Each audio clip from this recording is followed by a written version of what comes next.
Hello, everybody, and welcome to the Culture Shock Podcast, where we talk about things that shock the culture forever. On today's episode, we're going to be talking about the rise and fall of COVID core and the aesthetic that came with social media during the COVID-19 pandemic. So let's go ahead and get started. We obviously all know what the COVID-19 pandemic is, but if you don't know what it was a global pandemic that had put the most of the world in a global shutdown. Everybody was forced to stay at home, and it got to a point where people were not able to escape for several months of their house, so we were on lockdown, especially nationwide here in America. But what this really started online was a mecca for people to be self-expressive without the fear of being judged in person. So even though, yes, obviously, the pandemic was something awful, many people lost their lives. And I want to stress that this was not necessarily such a positive time for the majority of people. But for young people who are out of danger, this really did make a mecca for where you could really be you online and not have to face the judgment of what other people were doing or saying. COVID-19 pandemic social media can really be broken up into 4 different factions. There was basic, indie, kidcore, and alt. Basic TikTok is the easiest to understand out of these 4 aesthetics. This was your stereotypical young adults at this time. It was very much charged by the stereotypical people. Very much everybody wanted to continue the life that they were living before the pandemic. These are people that really were defined by the idea of being a VSCO girl or VSCO boy. And these were your main social media celebrities at the time. They really got popular on TikTok. They were really icons. People like Charli D'Amelio, people like Noah Beck, Addison Rae, all fit into this category. They were really popular for their dancing skills, along with the way that they dressed. The way that they dressed was very common for people their age, but this was what a lot of people were looking up to act like and to come up with ideas of what to be in with the pandemic. Activities that you would do if you were in basic TikTok during quarantine was you would make a lot of DIY things that they would do on social media. At this point, what was a really, really big trend I can remember was trying to make whipped cream coffee. That was something that a lot of people were doing. It was very difficult to do. It was impressive if you can actually do it. But that was one of the bigger activities. There was a lot of DIY, making your own clothes, making your own coffee, making your own even games. Very simple, but still very fun. One of the more popular aesthetics at the time. It was super neat, super clean, very chill, very basic. The next biggest aesthetic at the time was indie and indiecore. Indie was extremely popular online, where things such as basic and the basic aesthetic were taking things from real life and adding them into the pandemic.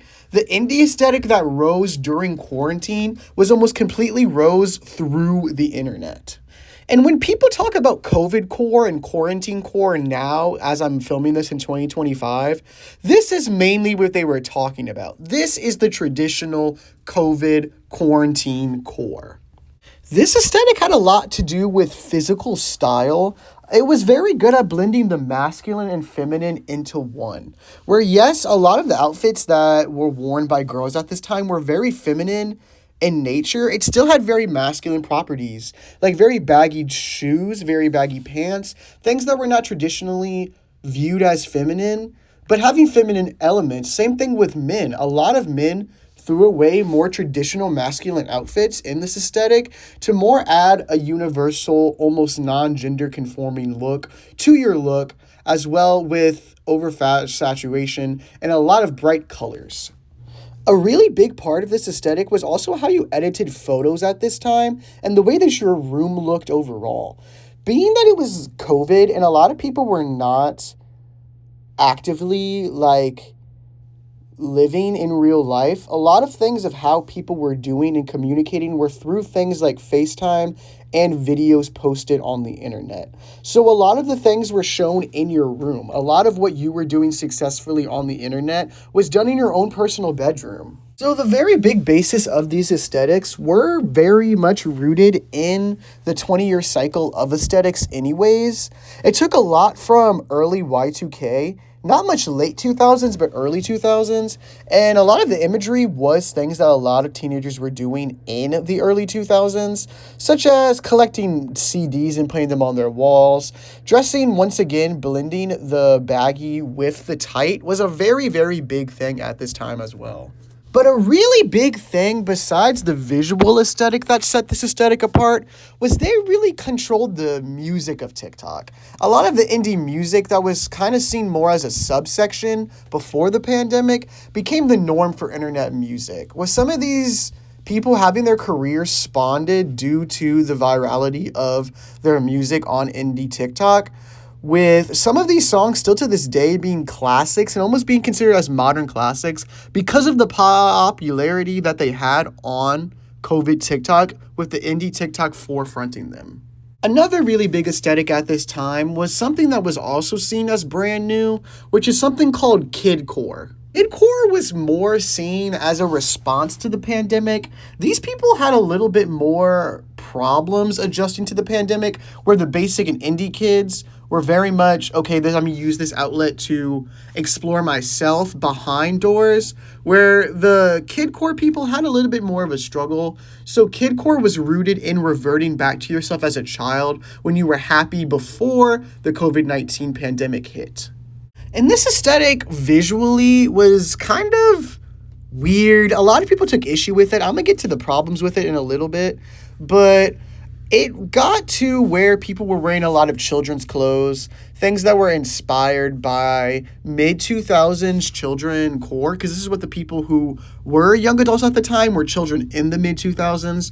So it was a lot of overalls, a lot of wearing your hair in pigtails, a lot of bright makeup, a lot of different things of that lens. But where it gets problematic was when people were trying to make it more grown up. And whatever helps you get through your trauma, I am not the person to discriminate against that or whatever you have to do. But what really became problematic was when people were trying to dress like adults, like how they were, but having elements of childhood in their outfits. So it almost felt like you were trying to put the idea of a child in a place that it should not be ideally, expressed, almost giving it to situations where kids were being treated like adults and were dressing like adults in a way that children should not be dressing. The visuals for this aesthetic were very rooted in kawaii culture. If you know what kawaii culture is, it was the cute culture from Japan that was like in the 2010s where these people were growing up. So a lot of that was coming back. A lot of the gur aesthetic was coming back, if you know what that is. A lot of this other time period stuff coming back with nostalgia, but focusing in on the bright colors. This was one of the last extremely bright aesthetics to hit us in recent years. This idea of being bright and maximalist was very popular within kidcore. A lot of silly bands, a lot of slinkies, very simple things of what you think of when you think of being a child, but made into fashion and music. This had its own group of rise of celebrities. This is where we get people like Bella Poarch. I don't know if y'all remember Bella Poarch. She was very short-lived, but she was everywhere. She was that one that had the most liked TikTok video. She comes from this aesthetic. And this aesthetic also gave us some of the most viral songs as well. I don't know if y'all remember that song Sugar Crash. Sugar Crash was super big, and it really profited off of this aesthetic of people still wanting that childlike wonder because they are reverting back to childhood due to people not being able to adapt to this new way of living. The last really big aesthetic at this time was alt. Alt has been around for a while, but it went through a really big change during the pandemic. Alt kind of changed from being hardy and being rough to being this soft boy, e-girl aesthetic. This was the era where the idea of being an e-girl started to become the idea of being a dream girl. If you don't know what an e-girl dream girl is, it is a mix of 2010s emo aesthetic with the futuristic flair of the internet. And this was something that a lot of people really strived to be at this time. It was super popular with this trend called e-girl factory, where a lot of young women were trying to learn the e-girl makeup and dress in the aesthetic to fit the mold on alt TikTok. And this one also, of course, like the other aesthetics, had their own group of songs This one had that really popular cover of Paparazzi, but made into a rock song. This also was where Billie Eilish kind of sat as a mecca for people. She was more of the lighter side of the alt aesthetic, but she kind of really did speak for a lot of the fashion and a lot of the overall feels of this time. It was very much the traditional of alternative culture where sad was superior. But with this aesthetic, it really became a mecca for fashion. A lot of the quarantine fashion that's not indie really fed into this aesthetic. A lot of the big fashion icons for this time were people like Chase Hudson and people like Dixie D'Amelio. Charli D'Amelio's sister dabbled in this a little bit. But it was very much the alternative to the first aesthetic that I talked about, basic. They wanted to not be associated with those people, even though they hung out with them, the celebrities, but that's whatever. But it was the reverse of the dream of being fitting in. These people really wanted to push to being excluded on being on the outside and really push that it is okay to be different in your own special way. So those were some of the main aesthetics that were around at the time. Thank y'all so much for listening on this deep dive of the COVID-19 core and COVID-19 aesthetics. Thank you so much if you listened through this podcast or the other podcast that I posted on my channel. You can find more here on YouTube if you want to hit a subscribe. Or you can also find us on Instagram at _Culture Shock Podcast, where I give a little bit more information. I give a lot of the visuals that go along with the episode on there as well. So if you want to check that out, once again, it's the _Culture Shock Podcast. And come back next time where we talk about things that shocked the culture forever.